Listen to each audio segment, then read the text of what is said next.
Nah, shalom teman-teman. Pada video kali ini mungkin saya akan sedikit berbagi ya. Ini keresahan saya pribadi yang menurut saya sebagai kawan seiman, seringkali pembicara-pembicara Kristen atau seringkali kita sebut pengkhotbah seringkali salah memahami atau bahkan menafsir kata mengucap syukur dari pandangan iman Kristen.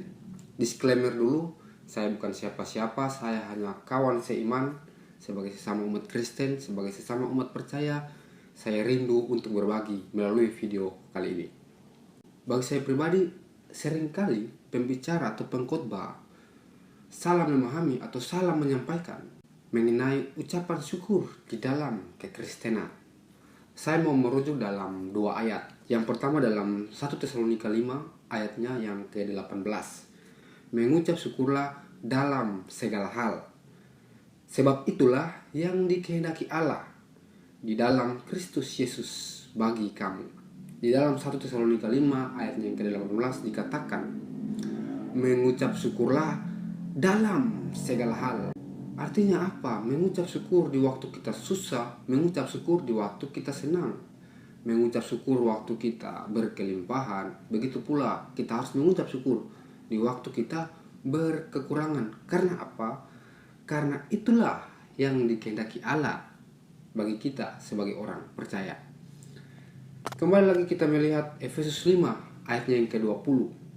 Efesus 5 ayatnya yang ke-20 dikatakan, ucaplah syukur senantiasa atas segala sesuatu dalam nama Tuhan kita Yesus Kristus kepada Allah dan Bapa kita. Di sini dikatakan, ucaplah syukur senantiasa atas segala hal. Ini berbicara waktu, mau dia waktu pagi, waktu siang, waktu malam. Kita harus mengucap syukur. Di awal bulan kita harus mengucap syukur, di akhir bulan kita harus mengucap syukur. Nah, kembali kepada keresahan saya pribadi sebagai kawan seiman ya. Saya mengatakan tadi, seringkali pembicara-pembicara atau pengkhotbah di dalam ibadah minggu salah memahami atau salah menyampaikan mengenai ucapan syukur. Saya seringkali mendengar pengkhotbah mengatakan, mengucap syukurlah karena kita masih diberi kesehatan. Banyak di luar sana orang yang terbaring sakit di rumah sakit. Banyak di luar sana orang yang hidup menanggung beban penyakit.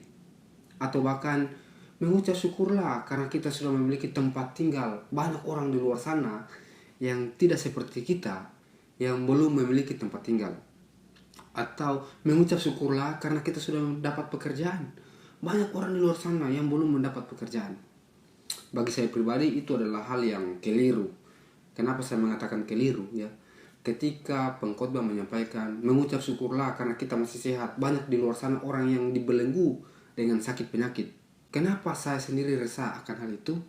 Karena tahukah kita bahwa mungkin orang yang datang pada saat itu ya sebagai jemaat datang dengan rasa sakit yang dia bawa ya.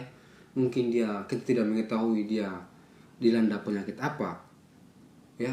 Atau bahkan mungkin orang yang pada saat itu mengucap syukurlah karena kita sudah mendapatkan pekerjaan. Banyak orang di luar sana yang tidak memiliki pekerjaan. Tahukah kita bahwa mungkin orang yang hadir pada saat itu ada orang yang bawa pergumulan karena belum mendapat pekerjaan. Mengucap syukurlah karena kita sudah mendapat tempat tinggal. Banyak orang di luar sana yang belum memiliki tempat tinggal. Tahukah kita bahwa orang yang hadir pada saat itu sudah pasti memiliki semua tempat tinggal? Ada mungkin yang datang dengan pergumulan hidup karena belum memiliki tempat tinggal. Mengucap syukurlah karena kita masih diberi kesempatan untuk makan minum setiap harinya. Tahukah kita bahwa orang yang hadir pada saat itu mungkin ada yang hadir pada saat itu mungkin ya, maaf kata, untuk mendapatkan makan minum harus berjerih lelah, atau bahkan harus membanting tulang. Bahkan mereka makan sehari sekali, minum sehari sekali, atau bahkan mereka makan sehari sekali. Kita tidak tahu. Namun mereka hadir di tempat itu mendengar ucapan-ucapan yang mengucap syukurlah karena kamu begini. Banyak orang di luar sana yang begitu. Artinya apa? Kita tidak boleh mengucap syukur lalu kita membandingkan diri dengan orang lain. Kita mengucap syukur karena kita di atas dari orang lain, lalu kita melihat orang di bawah yang masih menderita dibandingkan kita. Lalu kita mengatakan, ucaplah syukur senantiasa atas segala sesuatu di dalam nama Tuhan kita Yesus Kristus. Jadi bagi saya pribadi,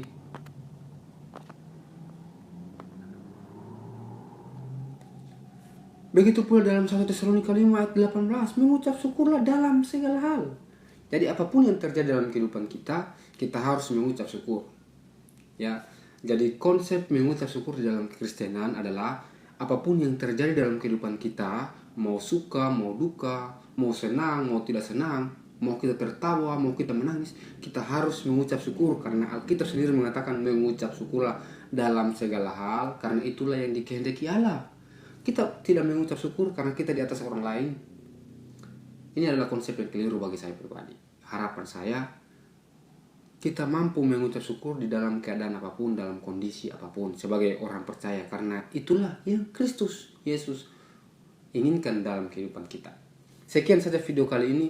Tuhan Yesus memberkati.